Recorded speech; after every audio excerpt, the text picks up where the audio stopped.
Hey there, cats and kitties. I am the Blues Man, Johnny Blues, coming at you live to talk about episode 7 of season 2 of ClassicaLoid. And Liz and Chimera, Kanai's mom, are all about trying to land her husband in this episode. And it's just hilarious, the lengths to which they're going to go. Like, they just seem to be focused on all of the other ClassicaLoids, as well as Sosuke, any of the guys that happen to be, inhabiting the manor house. They're not looking outwardly at all. They do consider it from time to time, but rather than actually looking outside of the house, once they've sort of overruled all of them, like they're all not worthy of Kanai, they decide, rather than looking outside of the house, well, let's work with what we got. Let's reshape these guys and make them more honorable. To hilarious means, leading Schubert out to the middle of this zoo with these monkeys and tying a banana around his neck so he'll be able to, ward them off and be more courageous and things like that, find himself, I guess. Beethoven had the electronic equipment put onto him with a sign on his back saying, "Come talk to me, expose yourself to me, I'm a shoulder for you to lean on," and that's the last thing he wants. He's just concerned with his own doings, and so he's getting electrified. Same thing with Motes, only with him it's hitting on other girls. They're trying to ward him off from doing that and everything. And Sosuke, it's hilarious to me. They sort of just, eschew Sosuke to begin with. But then they come around, after testing them all and putting them all through these trials, they go ahead and bribe them all. And the one thing Sosuke has wanted, calling back on the first season, was to have music of his own. And here he is having these imaginings of becoming like a Music Man, Kamen Rider hybrid. It's hilarious. And so they're all being bribed. Oh, free rent, free rooms, free food, free, all this kind of stuff. And so suddenly they're all turning on the charms. And it's just like, oh my God, oh my goodness. What Kanai is being put through, the hell she's being put through. And, because, the road to hell was paved with good intentions. Those good intentions of Mommy Dearest, Chimera, wanting just to find someone for her daughter to be in love with. And it was actually kind of sweet, her calling back on Kanai's father and how she met her father and the relationship they had, and eventually giving birth to Kanai and all that kind of stuff. It was really beautiful and sweet and meaningful. And we even see a little bit of a glimpse toward the start of the episode with Liz calling back on, it's almost easy to forget that the composer Liz was a man. In the show it's a woman, and you get so used to that fact. It's like, oh yeah, that's right. That was a guy.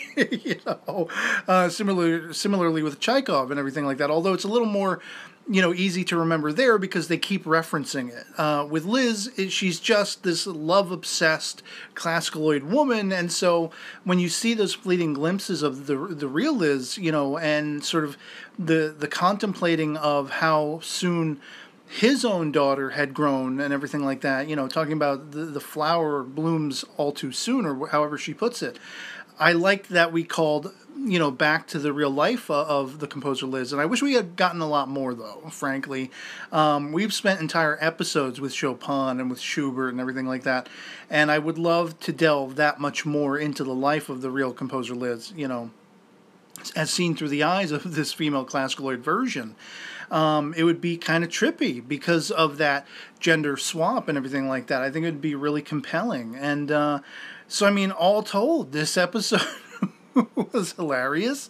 It was intriguing. It was funny how each of the ClassicaLoids, even Sosuke, they all flipped on a dime. At first, they're rejecting Kanai, we're not really ready for this. Only then, after being tortured by Liz and Chimera, and then some, do they finally realize, oh, wait, they're trying to pit us with her. Well, we're not going to have any of that. Sosuke's the first to be like, Kanai, I never really thought of you that way. Maybe it's a little too soon. I'm sorry, I gotta let you go.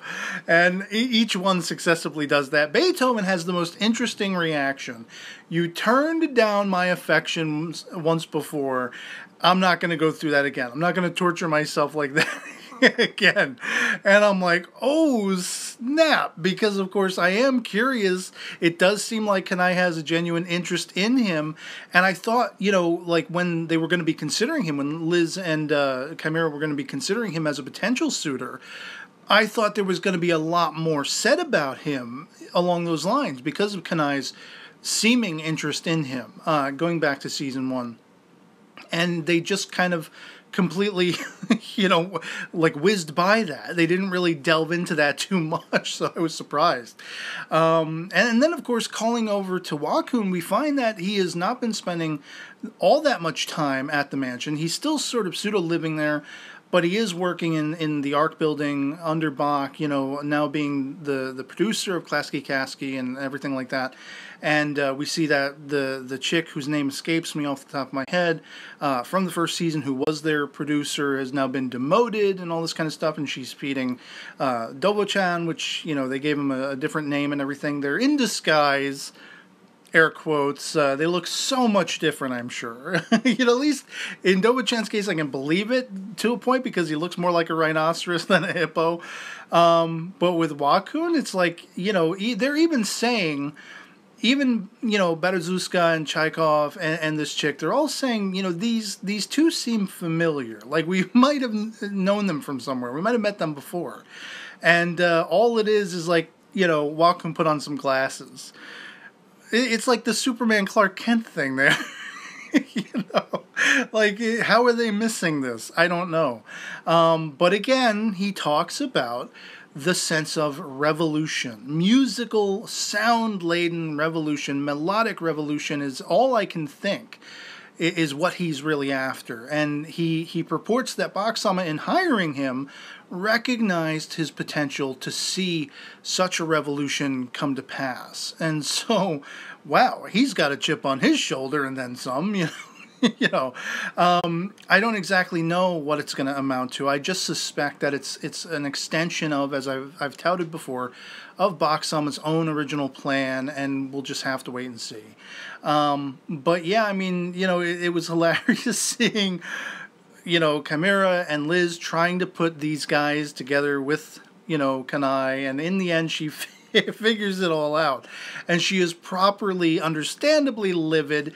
And, it was kind of funny how she sort of just dialed back. This is the status quo of her life. So, of course, she can rebound from it that much easier. And that's another thing. Chimera had another bag full of money, and she used it to reconfigure the whole manor house, make it like, this different construction maze thing that could be changed and everything like that. I don't know. She said she got it like betting, on an underdog in a race or something like that, and so she has money if she needs or wants it, and it's like, this is the kind of stuff she's using this for. The irresponsibility there, as one of you guys mentioned in the comments on my last episode discussion video, where did Kanai get her sort of reserved nature, her more responsible nature from? It must have been just fending for herself, right? And maybe as guided by her grandmother, because her parents weren't around, and they were a couple of Looney Tunes. If they were around, she'd probably be a basket case, so I don't know. But I'd love to hear from you guys in the comments below what you thought of episode 7 of ClassicaLoid Season 2, if you've seen it as well. If you got as much of a kick out of it as I did, love it or hate it, anything goes in the comments below. Any further insights you wish to share are very awesome and always welcome, as it's all about the topic of talk. And so yeah, otherwise it'll be pretty much it for me on this. Can't wait for the next one, and I'll catch you all later. Peace.